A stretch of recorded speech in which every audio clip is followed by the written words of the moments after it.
So hi, I am Gael Chiarella Alba, and I'm here because my iteration of work and my life experience at this point has led me to be a yogi caregiver. And what I love doing is bring some of the yoga that's been part of my life, all my life, really specifically to caregivers that are in need, especially because I think in today's world, we feel like yoga is go to a class and some caregivers aren't going anywhere, or we think that it is standing on your head.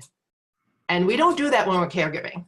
But my body of work is so clear that it's the simple things like breathing or learning how to stretch or move or pause or help assist somebody is the yoga piece that I want to teach and do teach to caregivers. So my care is to help people who care for others and make sure that they care for themselves.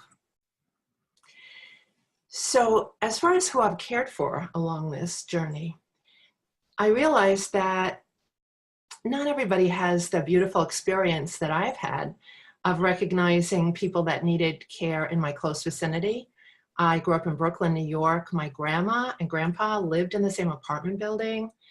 And I saw them every day. They were joys to me. My grandfather had a stroke just when I was hitting my teens. And so I spent a lot of my years pushing wheelchairs and realizing how that journey went from really him being completely incapacitated to being able to speak again and up in a wheelchair. And that felt very natural to me. I'm the oldest of 4 children. My 4th sister was born when I was 12. So I kind of conjoined that with kid caring. That was the healthy part. My father got sick in my own midlife and needed care for probably upwards of 30 years of one sort or another, winding into hospice at the end. And in between that, my adult son, beautiful athletic son, skied off a mountain and had a crash that led to a traumatic injury. And so I wound up pausing my single parenthood midlife to wind up in Colorado in a trauma center. And that particular, so I had caregiving in my veins, but that particular instance taught me so much about what a caregiver needs to know, what they need to do, and how to balance life when it's so far out of balance that that you're at your wit's end. So I'm an aftercarey right now. Mom and Dad were buried 2011, 2015. So my current life is a giant blessing every day that I have time for me, a lot of time for me. I do a lot of writing. But as a child, when my grandparents were my go-to folks, and my grandfather had his stroke, he and I were very close to each other. We were buddies. As much as I still kept the relationship that I had with him, and it turned into me being the pusher rather than being pushed in my carriage. My grandmother was so much of a caregiver for him that I also have another conversation, which is I sort of lost her. So I wasn't caring for my grandma, but I was losing my grandma in her care for him. So that's a thought that came to me. And so a day in the life would be probably trying to get my grandma's attention while I was being with my grandfather. That was the youngest. With my little sister, that's a good caregiving, but I think sometimes we forget it. I really did a lot of caregiving for my baby sister. And I remember saying to my mom, why are you getting that babysitter here from next door and you're giving her the money for babysitting? I'm the one that has to take care of my sister. She doesn't want the other person. She only wants me. We're at that stage. So the only wanting me, as I grew older, I realized also that my mom and father, both, now I'm an older adult with grown children, they also only wanted me or their children. So there's a conversation around a day in the life of trying to make sure that you're setting up other people for them besides yourself. Part of my new work in the world is what is you need to teach a caregiver. Part of it is how to be there and also back off there.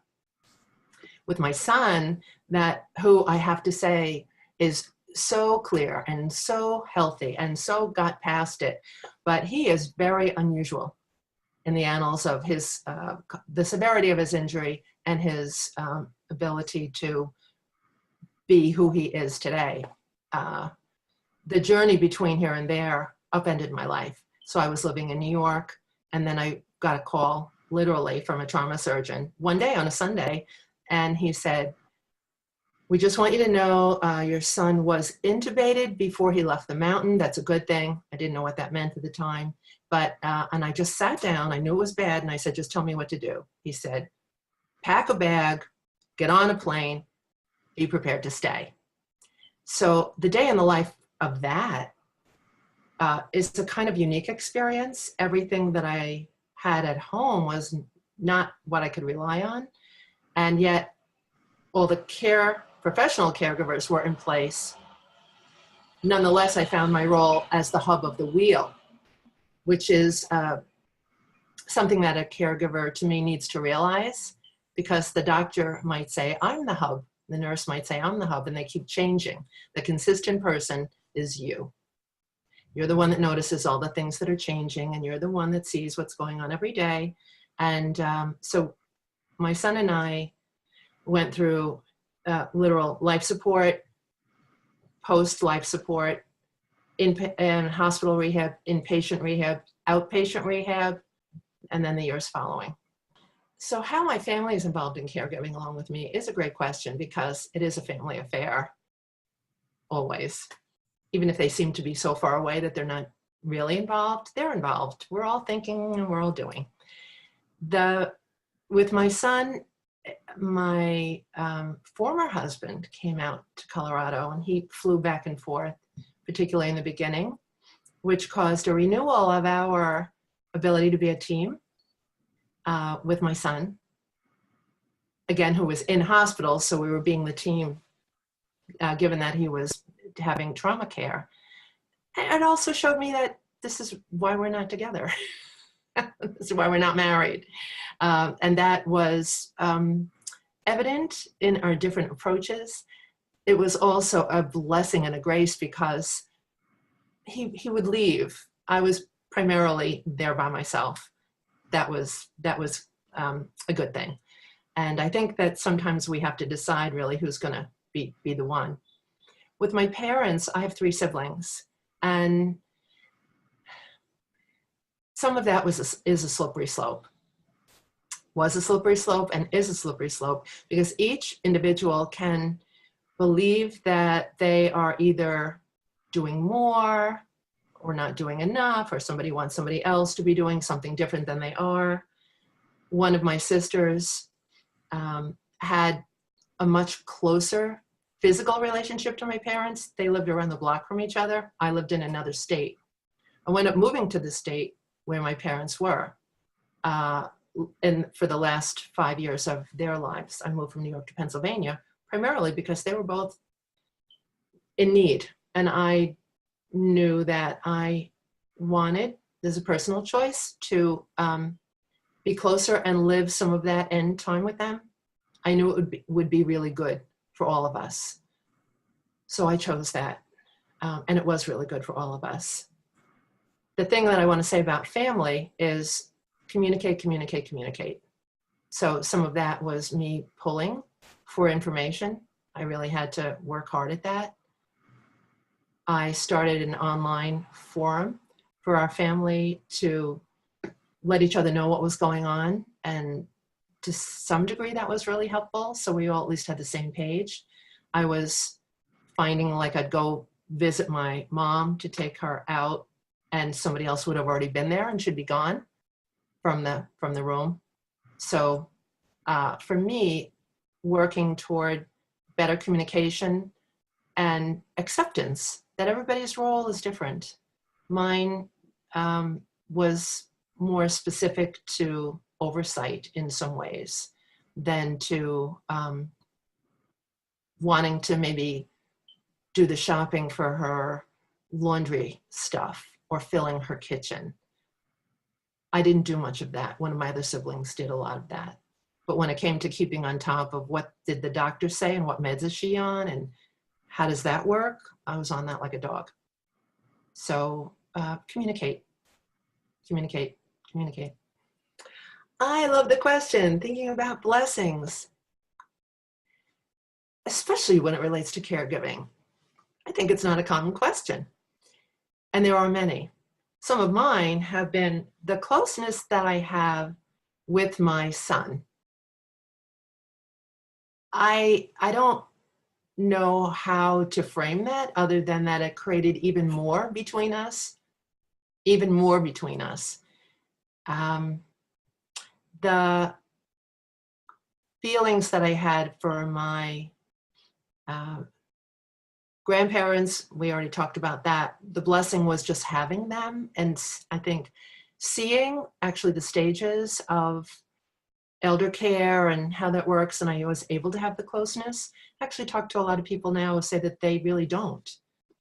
We create a lot of separation, I think, in that realm. With my parents, one of the biggest things was my father mellowed, and I was able to be really with him toward that ending time when he really didn't want to do a whole lot else but maybe say I love you. That was pretty awesome. And my mom getting to know me. That's a funny thing. But an example that I have for my mom, and I could never have known this, but, and it's a strong example. I spent a lot of my adult life with outdoor activities as my passion. I'm a mountain climber, and I did things like that on my own for my own pleasure. But I also got highly trained because I ran co-directed programs for challenged kids, mostly boys. I had one girl in 10 years, almost all boys, middle school to high school age, taking them out on these really outdoor adventures that were high ropes courses and getting them a little bit that they had to be in a position where they didn't want to be a teammate, but they had to because of this exploration. And in that, my mom particularly, I don't think she understood where I was or what I was doing. All she knew was that I wasn't in her sight, and she didn't have the same at all understanding of nature and the beauty of nature, animals being free, the trees, the wind. That for some reason was frightening to her. I let that be, but I didn't realize until much later that I really believe that was troubling for her and having a relationship with me. And then leading toward the end, she was living in assisted living, had some dementia, but it kind of turned on and off. And I would say, I'll come and get you today, and put her in the wheelchair and off we'd trundle. Where were we going? To the local nature preserve. And she'd be like, how many people are going to be there? Who's going to be there? Is there anybody in the parking lot? And she showed all this fear for nature, but hey, I was in charge now. So I think it was a little bit of just getting her used to, like, don't worry, Mom, we'll just go in that far and it's going to be lovely. And the next thing is she'd see a turtle or she'd see the squirrels. I mean, basic stuff, not bears or anything like this. And as she got to like it, now she got smart and she'd call me up and she'd say, I know you like to exercise, so why not, and you'll get even more exercise if you push my wheelchair. So you should take me with you.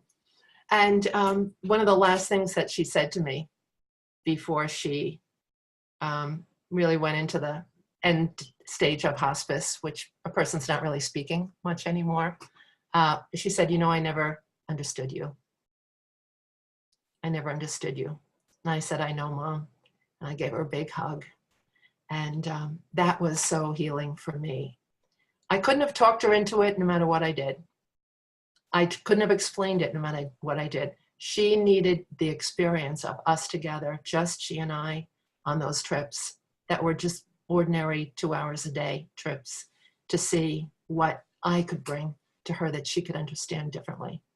So boy, I'm a lucky girl to have the healing that I have with my mom. I think that the hurdle of,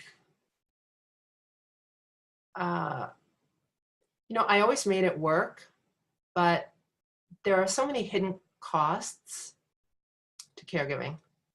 And I was an entrepreneur all my life. I had jobs within that entrepreneur label. I taught in a college. I taught in a high school. I taught after school programs. I ran my own studio. But the bulk of my income always came from my own generation. I had to generate it. So I never had the sort of luxury of, I'm just going to take off from my job for a little while and they'll keep paying me. And I also never really let that inform me. In other words, I just cut back my schedule when the caregiving got more. Or I just left New York and literally lived in Colorado for months when that was necessary. So the blessing, going back to the blessings, is life fills in an odd way that you maybe can't even figure out how that's going to happen. I think the universe provides, and we attract it to us, and people can be helpful. Yet a caregiver may have to be ready, unless they're completely set up in another way that I wasn't, that it's going to be a financial cost, and it may also be a relational cost. I didn't have anybody telling me I couldn't, but there are times when you have to rely on your partners being on your page with the caregiving. I didn't let there be another downside. I was in choice every step of the way, and I would give that as guidance. I want to put that into the parentheses of, if I were coaching somebody about how to be a good caregiver, be in choice. Even when you don't like what's happening, it's still your choice, and that makes all the difference.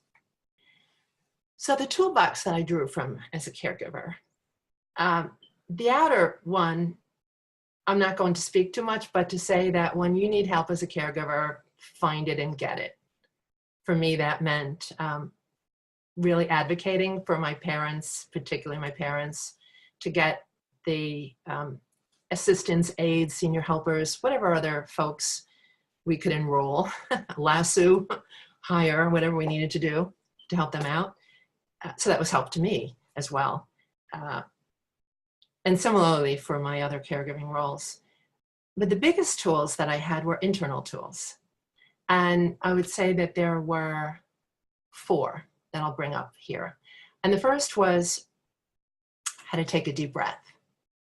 And I know from observing people that most of us, when they take a deep breath, they're way up here. It's all up here, it's all up here, it's all up here. So to just learn how to take a deep breath down here, I'm pointing down to my belly, and let your belly open up like you're sticking your belly out with that breath.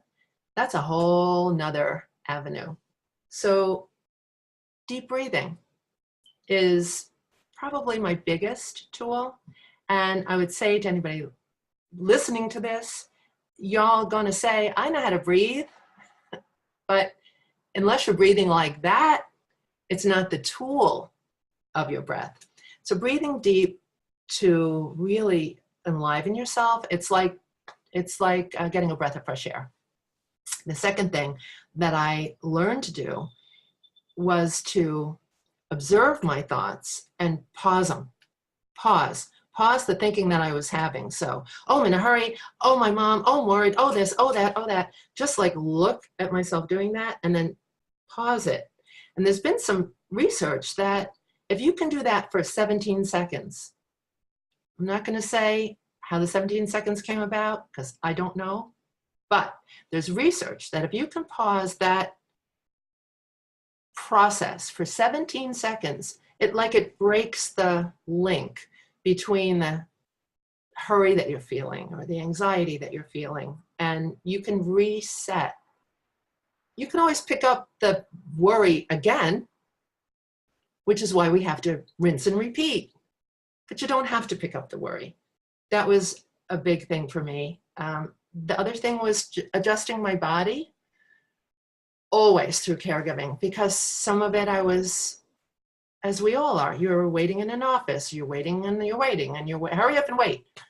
especially within a trauma setting, and really nowhere to go. But there's plenty of places to go. Walking, using the stairs, that's one of my favorites, but just adjusting yourself. And I call it the haughty sit. Haughty as in, you're feeling haughty today? You know, yes! Yes, and there's something like na-na-na-na. And if you do the na-na-na attitude, it really lifts your rib cage up, and you just have more space for everything. Digestion, it all works better. And the last one is just energize. Do whatever you can to energize. And so my toolkit was, I just didn't let myself skip a meal. I didn't do the eating at the sink.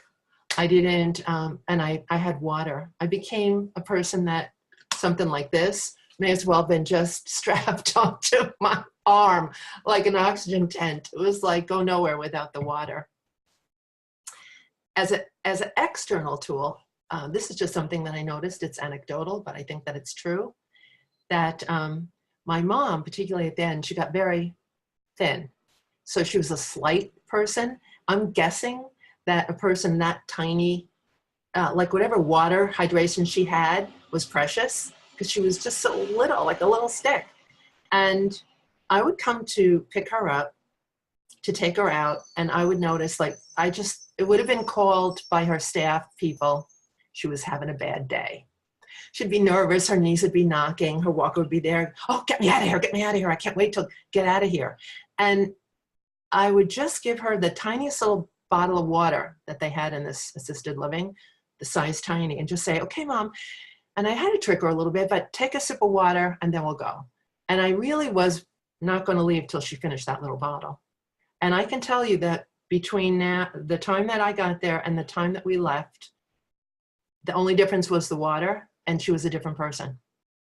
So I am certain that the research about hydration affecting you, and when you're dehydrated, it could be like you had a martini. My mom, I would have been there, she was on like 3 martini land from dehydration. So give your Curie the water, make sure you're drinking it yourself. Everybody will be better. Those are my tools.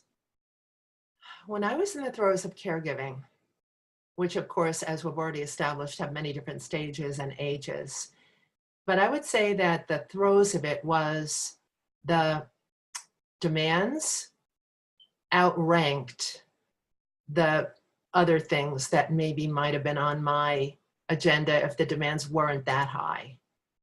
So when I was in Colorado, the demands were high.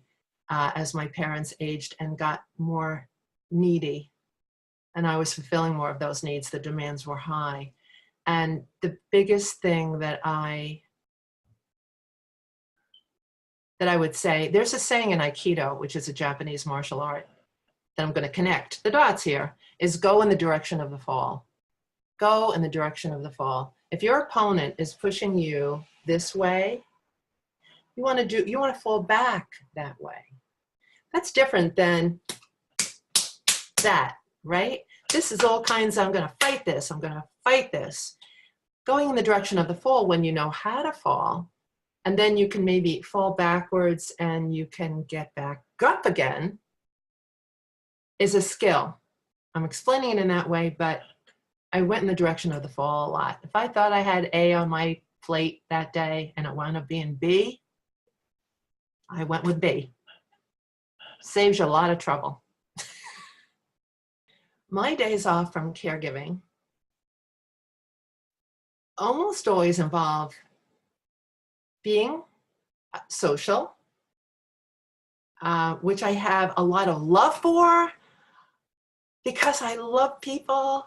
And then I have a kind of a tolerance for. I put, I need bookends around that because I need to go back to my own little private Idaho, meditate or read.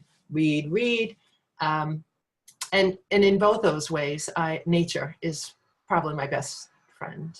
So I will find it no matter where it is. It could be go to somebody's backyard and sit still, or that would be a small, but I'll try to find a walk somewhere, or just a walk, or a preserve, or a sanctuary. They're all over.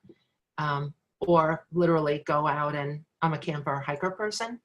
That was my highest ideal, is go be somewhere under the stars.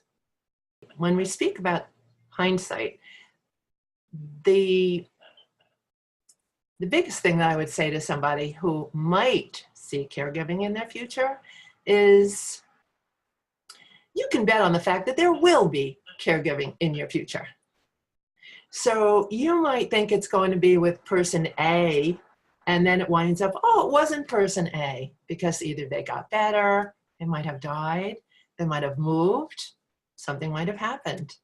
But there's person B right in the queue, and C and D, and we're all part of humanity. We're all part of each other, and there's going to be a time, and you will be a caregiver, and there'll be something about it. Maybe it'll be very intense for you, or maybe you'll just be bringing dinner to a neighbor once a week. Unless you're living in a cave somewhere with a rock over your head, you need the skills.